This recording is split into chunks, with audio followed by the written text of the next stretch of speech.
Hello and welcome to our 7-8 minutes of weekly Torah talk. Our guest today is Rabbi Chaim Strauchler of the Sharei Shamayim community in Toronto. Hello, Rabbi. Thank you for being with us. Hello. It's nice to be here. Thank you so much for this opportunity. Shalom. Our parsha is Vayechi, the last parsha of the first book of Bereshit. In this parsha, Yaakov lives the final years of his life in Egypt. Before his passing, he asked Joseph to take an oath that he will bury him in the Holy Land. Jacob blesses Joseph's two sons. Then he blesses his own sons, assigning to each his role as a tribe. A large funeral procession accompanies Jacob on his final journey, where he is buried in the Machpelah cave in the city of Hebron. Yosef too dies in Egypt at the age of 110. The first pasuk of the parsha says, "Vayechi Yaakov be'eretz Mitzrayim 17 shana, vayehi yemei Yaakov shnei chayav 7 shanim ve'arba'im u'me'at shana." And Jacob lived in the land of Egypt for 17 years, and Jacob's days, the years of his life, were 147 years.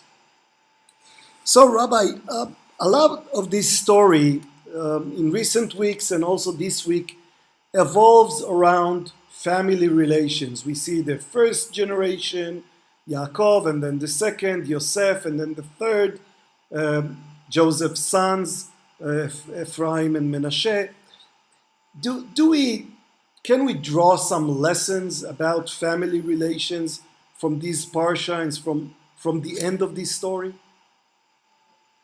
One of the beautiful things about the book of Bereshit is that it focuses not on the national, but on the personal, and that we're able to gain access to the struggles of avot, of great leaders, but also great leaders with families and with challenges.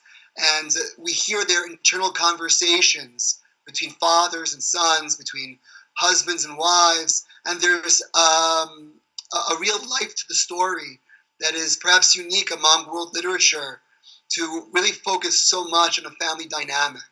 And I think that there's a lot to be gained from looking at Parashat Vayechi and seeing how Yosef greets and welcomes his father, and how he tries to interact with him when he sees his father becoming weak and tries to direct him. And there's great lessons here for how we care for our parents, and also as we progress, look to the future, how Yaakov looks to Yosef, and how Yosef looks to Menashe and Ephraim as well. Right, and we talk about this just briefly in the Torah, but 17 years of living in Egypt, this means that the Yaakov family really settled in. For sure, we see that Menashe and Ephraim are at first not recognized by their grandfather, and there seems to be a gap across generations where Yaakov is not able to really connect to them and to understand them very well. And this is an element of acculturation, which is also present, as for the first time we see the family of Yaakov Avinu integrating into this new society in which there's great risks of disappearing, you might say.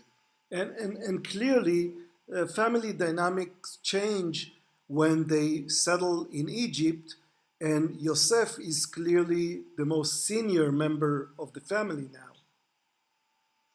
And Yosef would seem to be the leader who is the one setting the stage for the events, whether it be with his father or with his brothers. He's the one who has the vision for how this family will survive through Egypt. He's the active party, and his brothers are the passive ones. Right, and we can just imagine what his brothers feel. They knew him as an annoying child, predicting that he will rule over them, and then dozens of years later, he is in fact their ruler. It's a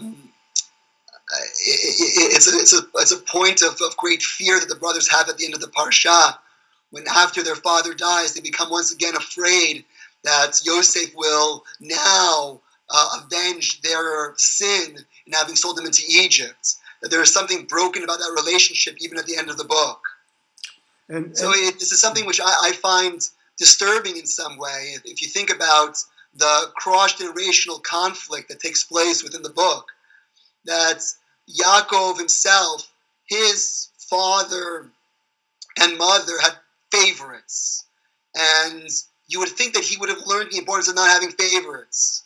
And then he, with his own children, he showed favoritism to Yosef. And look what happened. There was this huge battle between Yosef and his brothers that becomes the generating force that pushes the story along.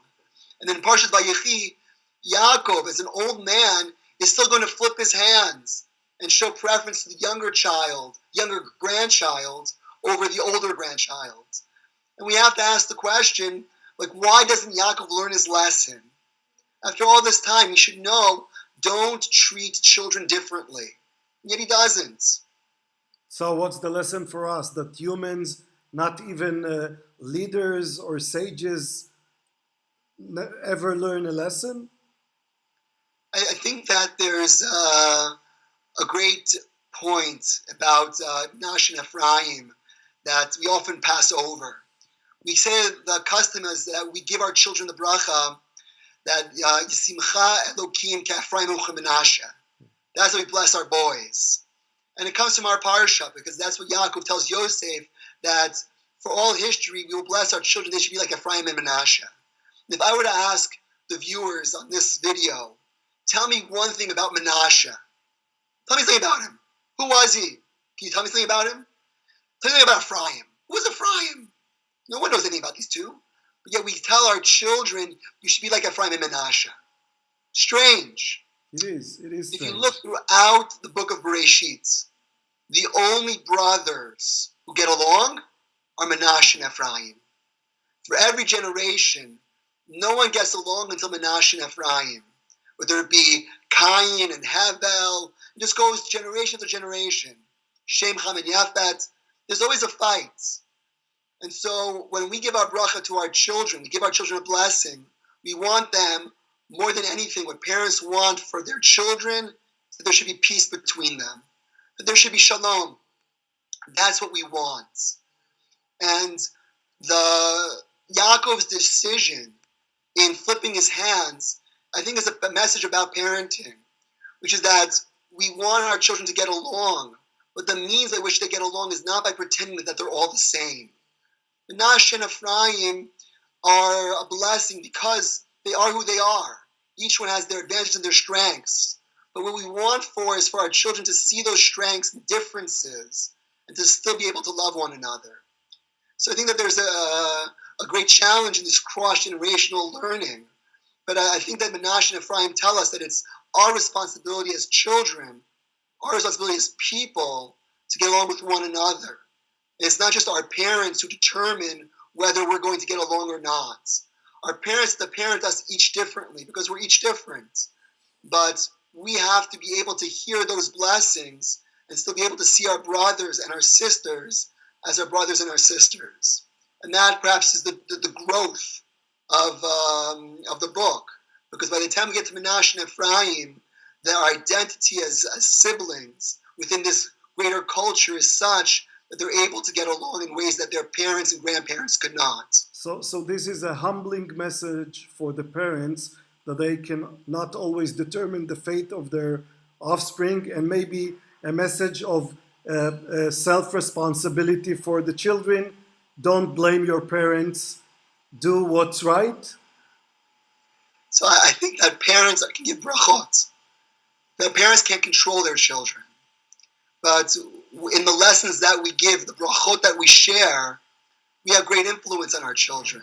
Brachot have great meaning. So while we can't control our children, in our guiding them, in our giving them the vision of the future that we have, our children are able to become inspired in some way. And so our brachot are very important, but we can't control. It's for our children to live, and they should be like Ephraim and Menashe. Rabbi, thank you so much. And since we are at the end of the book, I'll say Chazak, Chazak, V'nitchazek, and Shabbat Shalom. Shabbat Shalom, Chazak, Chazak, V'nitchazek. May we merit to see shalom between brothers May we get in strength, this chizuk from the learning of Torah. Thank you.